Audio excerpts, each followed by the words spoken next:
Hi guys! Magtitinola po tayo ngayong araw. Nakakita po ako ng dilaw na manok.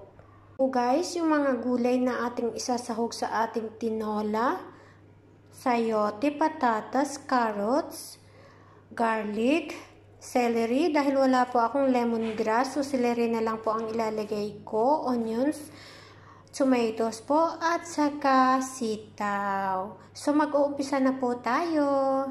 Naglagay din ako ng kunting olive oil, guys.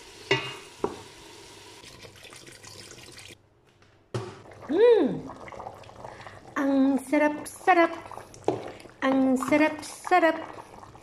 Ang sarap-sarap po guys ng ating tinola. So guys, almost ready na po yung ating tinola. Talaga po ang sarap-sarap niya. So sana po nagustuhan nyo yung ating ulam ngayong araw. Hanggang sa susunod po ulit na video natin. Bye!